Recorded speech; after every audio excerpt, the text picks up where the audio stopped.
Hi guys. Welcome. How are you? The Architect of Silence. Episode 19. The Zero Sum. The smoke clears. The gunshot in the Aegis Building's command center marked the turning point. Elias staggered back, his ears ringing. Marcus was on the ground, wounded but alive. The shot had missed the briefcase, instead blowing out the central screen displaying the Syndicate's operational map. Elias had deflected the shot just in time. Elias, kneeling over his brother. "You idiot, Marcus. I won't let you sacrifice yourself. We can get you out." Marcus, weakly, blood seeping through his shirt. "No, Elias. You don't understand. I had to pay the price.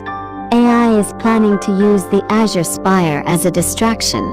The real target is the Federal Reserve Bank, using a structural flaw only I know about.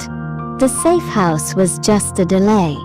Marcus had built a backdoor into the Federal Reserve Bank's structural integrity years ago, a flaw the Syndicate was now going to exploit to initiate a massive digital and physical heist. Marcus gave Elias a final gift. A piece of encrypted code, the key to the Federal Reserve's flaw. "Marcus, give this to Sarah. Tell her the only way to stop the heist is to use my code. It's the only way to save the city. Now go. The police are coming. Don't let them find me." The moral choice.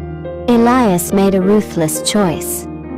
He secured the Syndicate ledger, but he left Marcus behind. He couldn't risk being caught with the fugitive. He knew Marcus would likely be captured by the police, or worse, by AI's remaining men.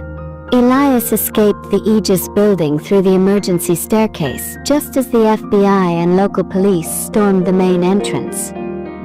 He met Sarah in a secure drop-off point, giving her the Syndicate ledger and Marcus's code. "Elias, Marcus is wounded, Sarah. He's at the Aegis building. But that's a distraction. AI is hitting the Federal Reserve Bank using a structural vulnerability Marcus created years ago. The code I gave you is the only way to exploit the flaw and stop the heist." Sarah, looking at the code, horrified. "This code, Elias, is a digital kill switch for the bank's structural integrity. If I use this, I will be authorizing a controlled structural compromise of a federal building. This is terrorism, Elias. It's the only way. Marcus built the bank to fail gracefully. If you use the code, you disrupt the heist and minimize the collateral damage. If you don't, AI takes down the entire building and the US financial system. The zero sum." Sarah, facing the most impossible ethical choice of her career, made the call. She contacted the FBI director, presenting Marcus's code as the only option to prevent catastrophic failure. The director, seeing the irrefutable evidence in the Syndicate ledger, reluctantly gave the authorization. The FBI struck the Federal Reserve Bank. At the moment AI's team breached the digital vault, Sarah's team activated Marcus's code. The code triggered a controlled, localized structural failure in the Foundation's shear walls, a failure designed by Marcus to be contained and non-fatal. The heist was instantly thwarted. AI's team was trapped, and AI was forced into immediate retreat. The city was saved, but the price was immense. Marcus Thorne, wounded and left behind, was now captured, and the only remaining threat, AI, the broker, had vanished. The final betrayal, cliffhanger. Elias returned to Chloe, exhausted but victorious. The war was won. Elias, to Chloe, AI is gone, but the Syndicate is decapitated. Marcus is captured. We're safe. We can finally build the Olympus Tower. Just as they embraced, Elias's secure phone rang. It was an intercepted, encrypted message from Brenda Kincaid, Arthur's former lawyer, to AI. Kincaid, digital voice. The Aegis building was cleaned. Marcus is safely in federal custody. But I have the final asset, Arthur Thorne is now my client. He has one last clean asset, a $50 million investment in Ascendant Group's rival, now owned by AI.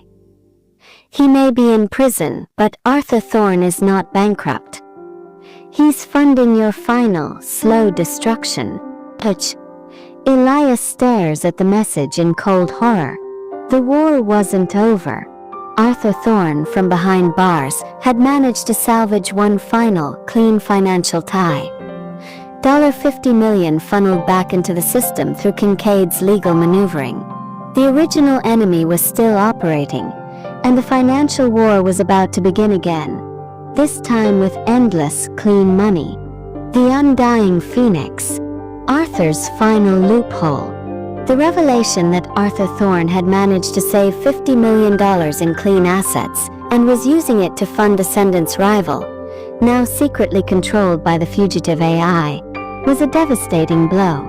Arthur was the undying Phoenix. His revenge now a slow, legal, financial strangulation. Elias realized that his victory over the Shadow Syndicate was incomplete. He hadn't just defeated Arthur. He had created a partnership between his two greatest enemies, Arthur's legal genius and AI's financial power. Elias called an emergency meeting with Eleanor Vance and his legal team.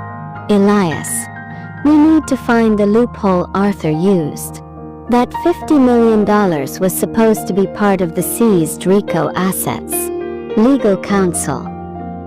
He used the Kincaid rule, Elias. A clause Kincaid herself helped establish a decade ago.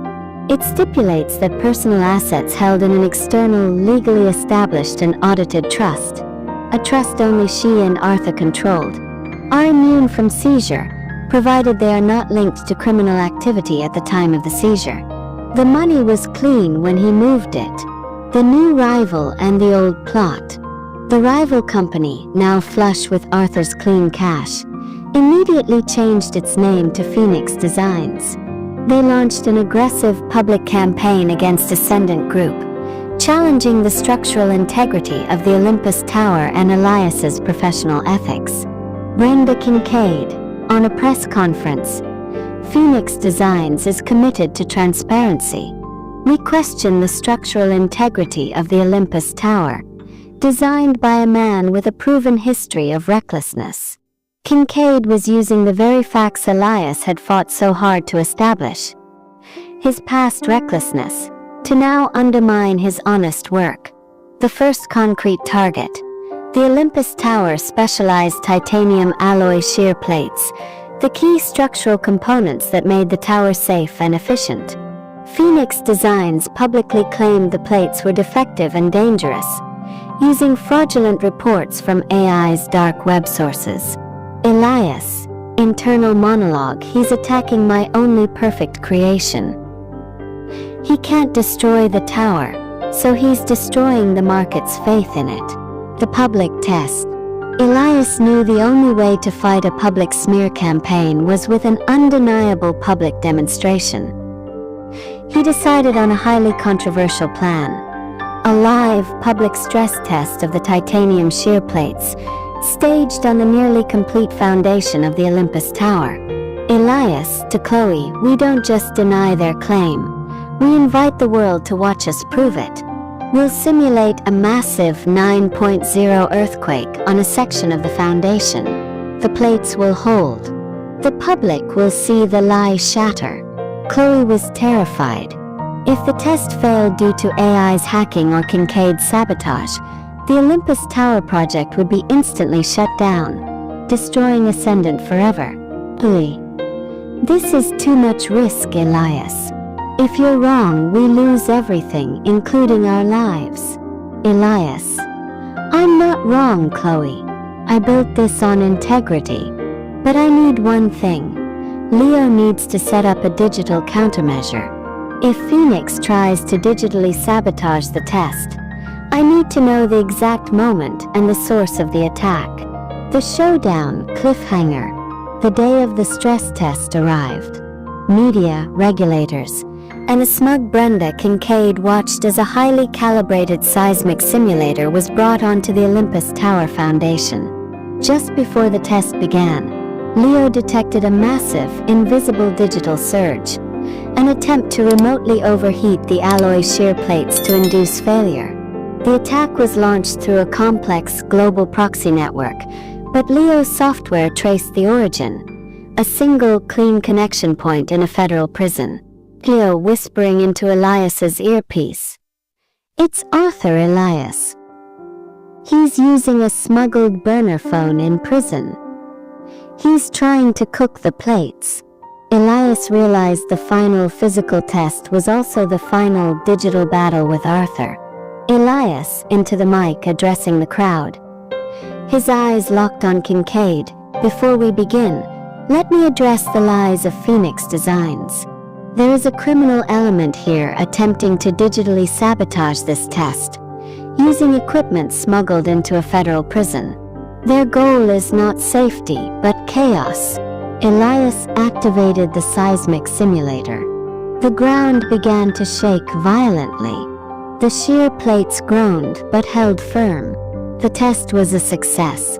The public roared in triumph. "Sitch." Elias looked at Kincaid, who was frozen in shock and fear.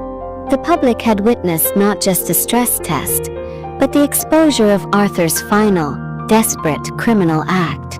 The victory was total, but Elias knew Arthur would never forgive this public humiliation.